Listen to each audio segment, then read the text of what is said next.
Hello বন্ধুরা, ঝুরি আমরা যে ঝুরি খাই, ঝুরি কিভাবে বানায় দেখেন। প্রথমে গুঁড়া চাইলে, তারপরে এখন গুঁড়া পানি গরম করে ওখানে দিতেছে।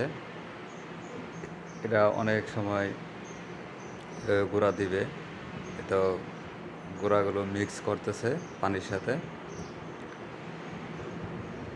এই দেখেন এগুলা কত পরিশ্রম করে এভাবে ঝুরি বানাইতেছে।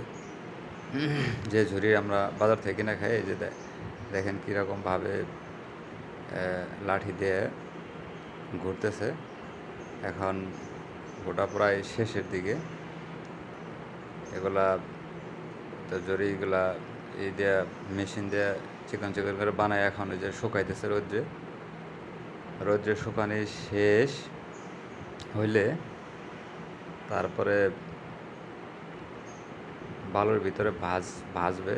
এই যে ই করে সুন্দর করে বাঁশ দিয়ে চাং পাইতে তার উপরে রেখে দিছে। এই যে এখন ভাজতেছে। কি সুন্দর করে এই যে শুকনা ঝুড়িগুলা ভালো গরম বালুর ভিতরে দিয়ে কীভাবে ভাজতেছে দেখেন, অনেক সুন্দর করে ভাজতেছে। গরম বালুর মধ্যে দিয়ে এভাবে ভাজতেছে। ভাজা শেষ প্রায়।